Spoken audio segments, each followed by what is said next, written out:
Section 1.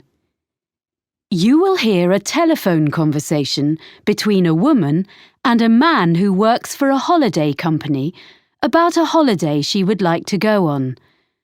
First, you have some time to look at questions 1 to 6.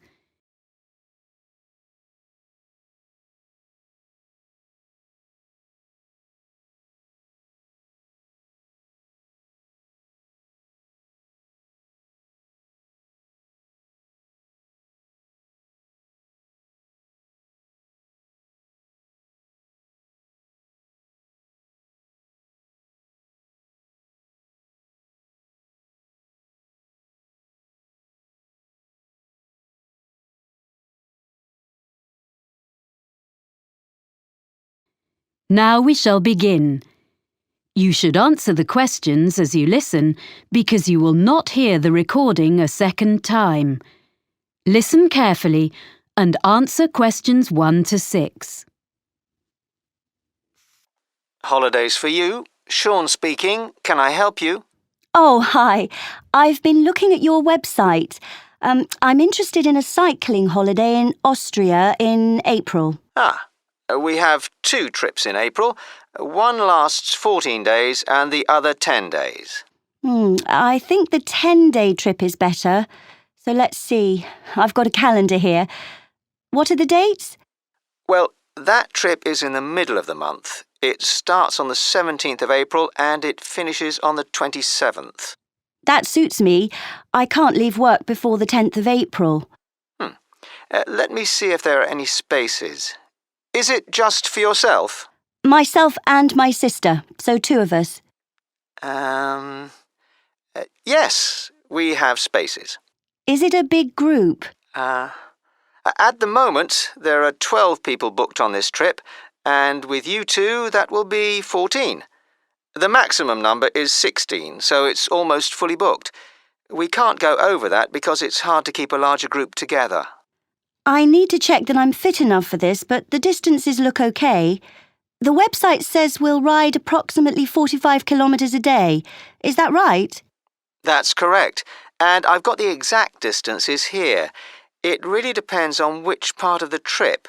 Some days are only 35 kilometres, and some are more, but you'll never have to cycle more than 50 kilometres in one day. Oh, okay. I can manage that. And we stay in hotels?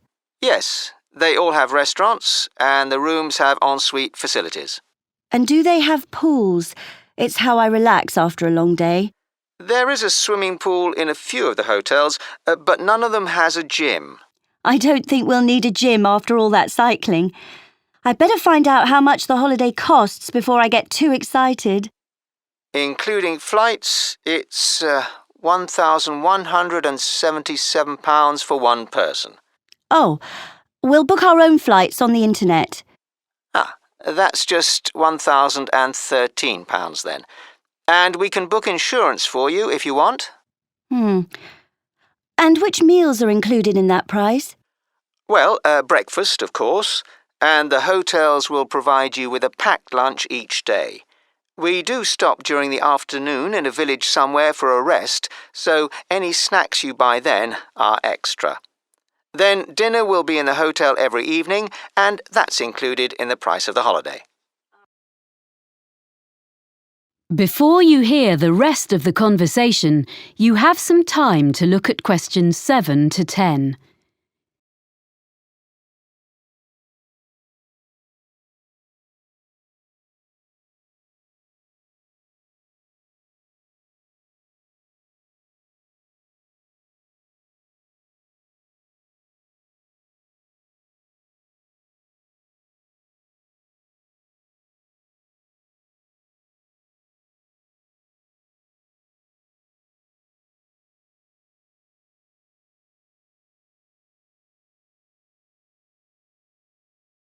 Now listen and answer questions 7 to 10.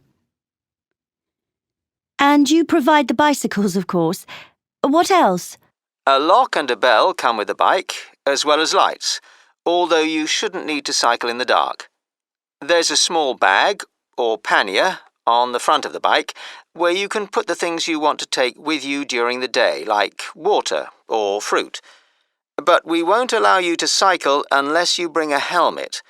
We don't provide these locally because, like walking boots on a walking holiday, it's really important it fits properly. OK.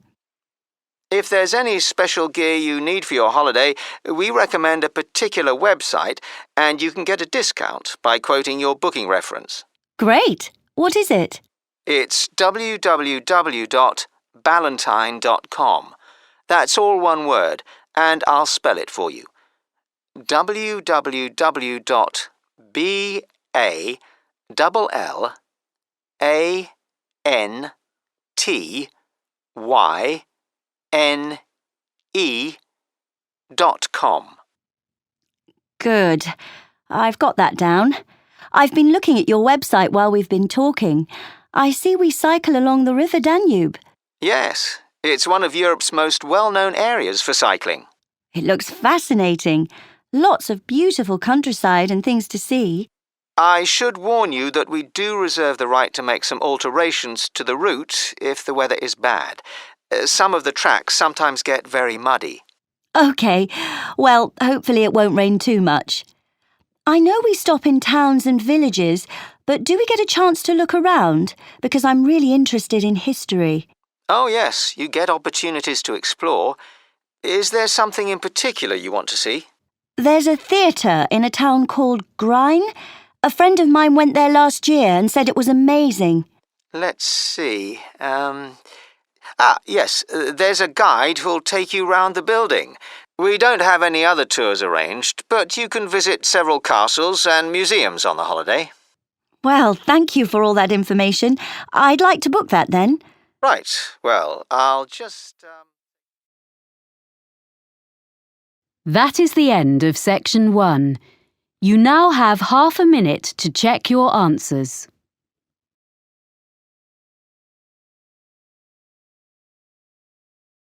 Section 2.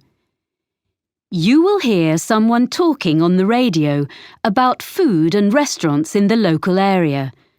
First, you have some time to look at questions 11 to 14.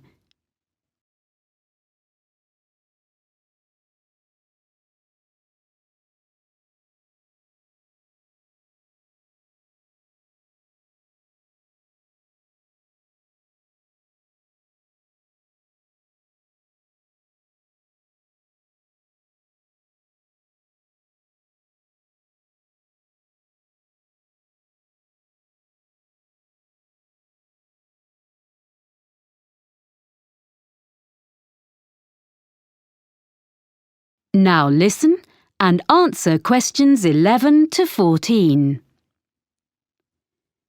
And now we have our Know Your Town section, where we look at what's on offer in our area. Today, John Munro is going to tell us about local food and eating out. John. Well, most of us buy our food in supermarkets these days, but we're very lucky having a wonderful market here. It was originally on the piece of land in front of the cathedral, but at the beginning of the 20th century, it was moved to a site by the river. When the new shopping centre was built in the 1960s, it found a home beneath the multi-storey car park, where it still is, but there are plans to move it back to its previous home by the river. The market is now open 6 days a week. On Tuesday to Saturday, you can buy fresh fruit and vegetables, meat and cheese from the area, as well as a whole range of imported produce. But if you come on a Sunday, you'll find a different market, where craftspeople sell what they have made, things like bags, cards, clothes.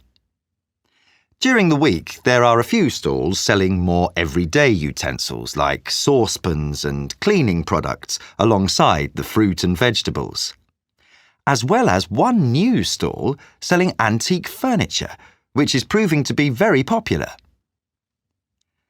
People often ask what our local dish is.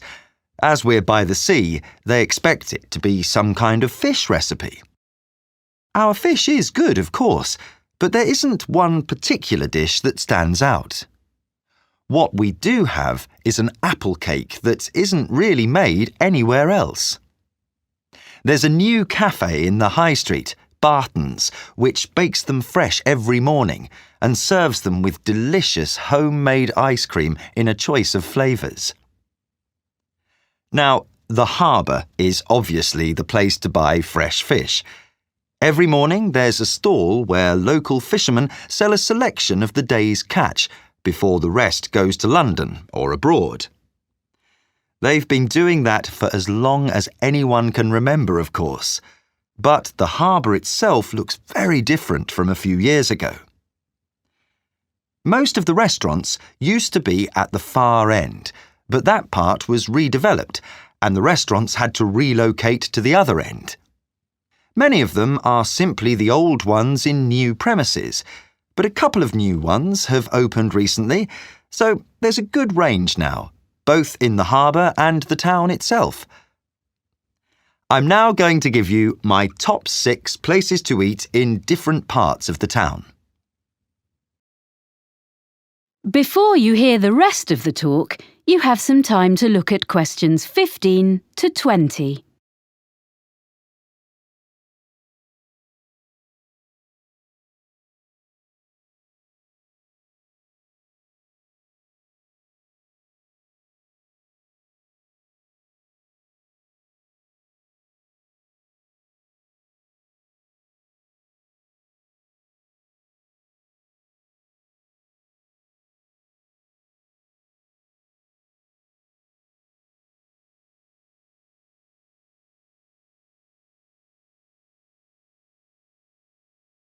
Now listen and answer questions 15 to 20. So, number 1 for me is Merivale's, which is in one of the busiest parts of the town leading down to the harbour. It's in a side street, so it doesn't look out over the water, but it's very close, so you can take a walk after your meal and find one of the cafes with live music.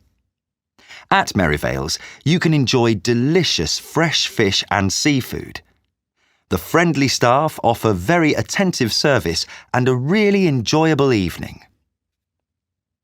The Lobster Pot is on the main road going down to the harbour, so it also misses out on the sea view, but the food makes up for that.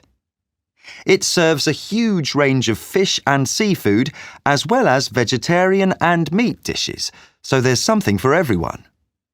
Prices are from mid-range to fairly expensive, so it's really only for a special occasion.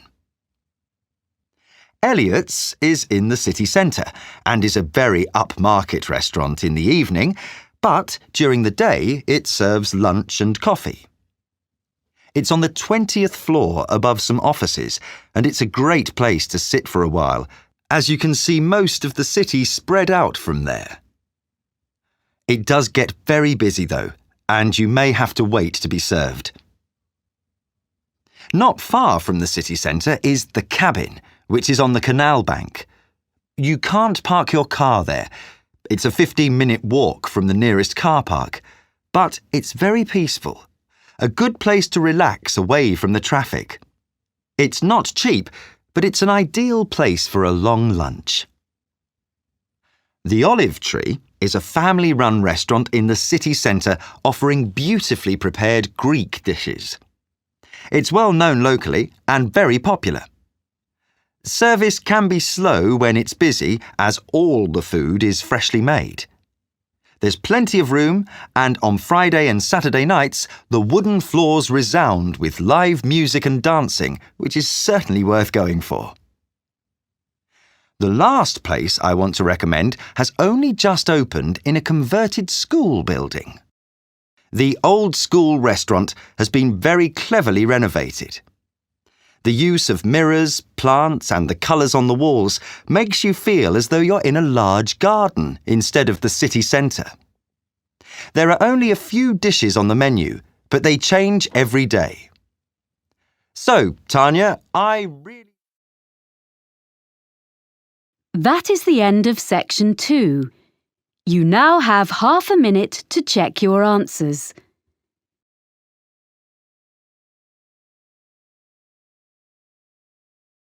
Section 3. You will hear 3 students on a media studies course talking about a film they are planning to make. First, you have some time to look at questions 21 to 26.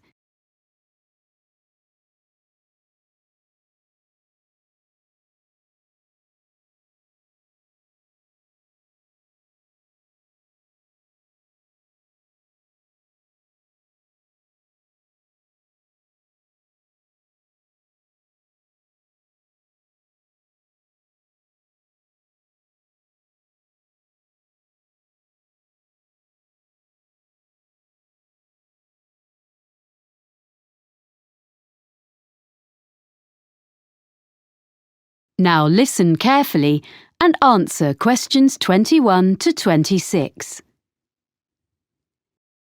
Hi, Mike. Hi, Razor. This is Helen. Hello. We're really pleased you've agreed to join us on this film project. Yes, your experience is going to be so useful. Well, I hope so. It's the technical side I know best. Lighting, sound and stuff. But you think the script is okay? Yes, I think it's great. Have you decided where you're going to shoot? Well, there's the watermill scene at the end, and we've thought about some locations in town we can use. They're behind the shopping mall and on a couple of residential streets, and in an empty shop on campus. It means we don't have to worry about getting permission from a shop owner. So, do you think we should go to all the locations with you? It would be a good idea. We need to talk about the levels of background noise so we know they're all going to be reasonable places to film. But the sounds of traffic will make it more natural. I think Razor means things like aeroplanes, trains and so on that would mean we have to stop filming. Exactly. And also, I'll make notes for myself about what lighting I'm going to need. I think the university department has a good range of equipment, but I'll need to make a list for each location for my own reference. Anyway, once we've had a look round, you can do the roadworks check. What do you mean? You need to find out about building work or roadworks, because you could start filming one day and come back in the morning to find one of the roads has been dug up. The local council have to be informed about things like that, so you can find out from them. OK. Then I think we need to work from the script and put together a list of all the scenes and decide which ones we're going to film when. We need to prepare the shooting schedule day by day. You're right. Then, when you know how long filming is going to last, you can tell everyone when they're needed. OK, so as soon as we can, we'll audition, and then when we contact people to offer them parts, we can send the exact dates and make really sure they're free.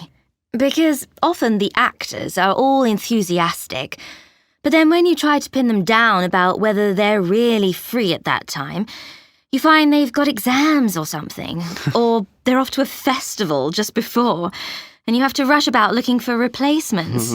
Then we need people who can take over the main parts if one of our stars falls ill or something. Yes, I agree. So offer the main parts to the people we really want, and then look at other volunteers who were okay. Yes. We can select the understudies once the main roles have been confirmed. So, once we've got that sorted, and we've held all the rehearsals of the main scenes, we'll be ready to start filming. Yes, that sounds good. Anything else? Well, just housekeeping, really. We don't actually need costumes because actors will wear their own clothes. My family has agreed to lend us some pieces of furniture which we need, so we'll go and fetch those the weekend before we start. We'll provide food and drink during shooting, so I'm going to borrow some cool boxes. And I've got a little van. Most of the locations are within walking distance of the halls of residence anyway. The only one further away is the watermill. Yes. Can you tell me about that? OK. Hang on a minute. I'll get my notes. There's a plan in them. Before you hear the rest of the conversation, You have some time to look at questions 27 to 30.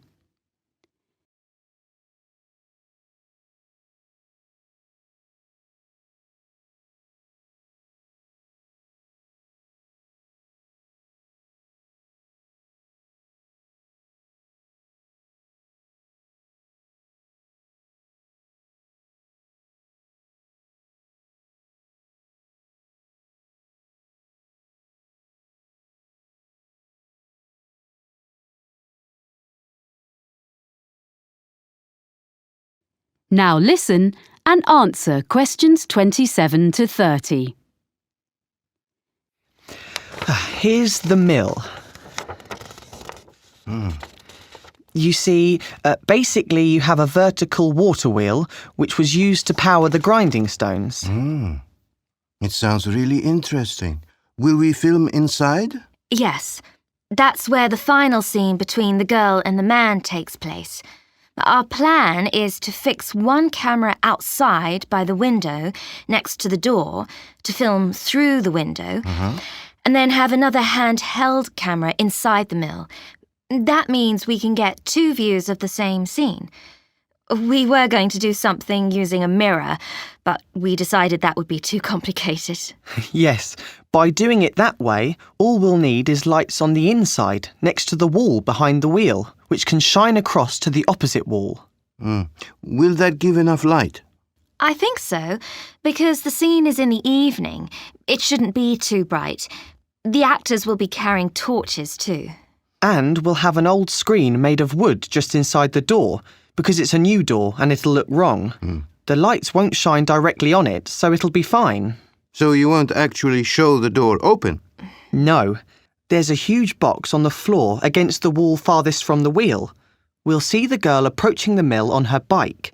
Then we see through the window and the man is inside looking at it. Then the next shot is the girl in the room with him opening the box. So it'll be a mysterious ending. Yeah. Well, I think it's going to be a great project. Good. Thanks. That is the end of section 3. You now have half a minute to check your answers.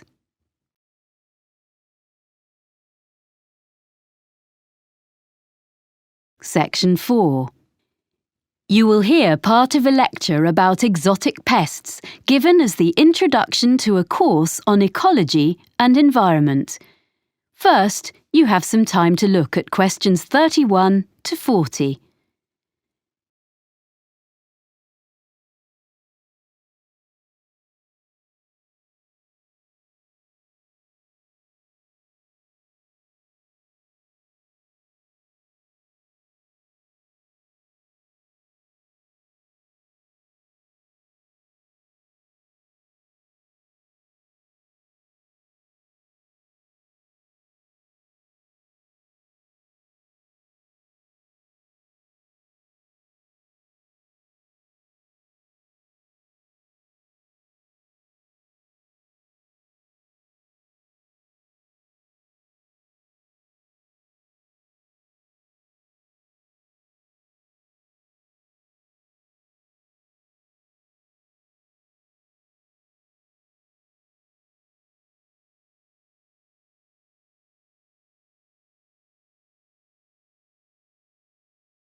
Now listen carefully and answer questions 31 to 40. Good afternoon.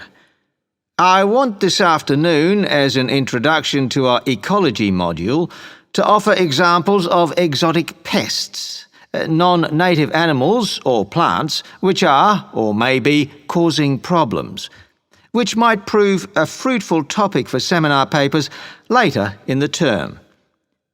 People and products are crisscrossing the world as never before.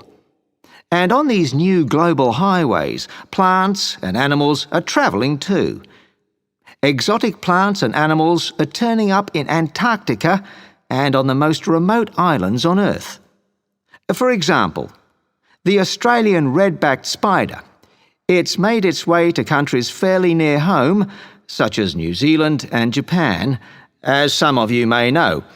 Well, it's also been found on Tristan da Cunha, which is a remote island thousands of miles from anywhere, way out in the middle of the Atlantic. Now, another famous animal invader in the other direction, so to speak, from England to Australia in the southern hemisphere, is the rabbit. This was in 1830, and it might seem less of a threat, but it became an extraordinarily destructive pest. The fact that rabbits increased so rapidly is perhaps more understandable when we remind ourselves that they had originally been introduced to England from continental Europe 8 centuries earlier.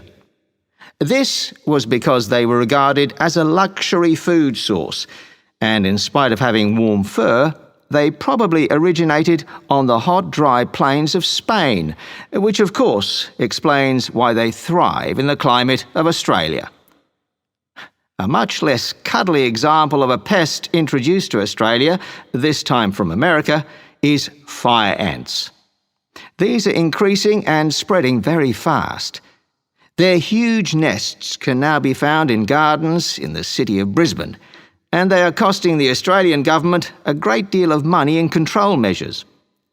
These were an accidental introduction, rather than a deliberate one, brought to Australia, probably in horticultural imports or in mud on second-hand machinery.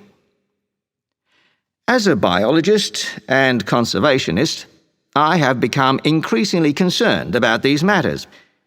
Exotic invasions are irreversible and deserve to be taken more seriously, even when they aren't particularly damaging. For example, something that is not necessarily a major disaster compared to other ecological experiments. In 1975, an Australian species of earthworm was deliberately introduced to the Northern Hemisphere, in Scotland, because they were bigger than the natives.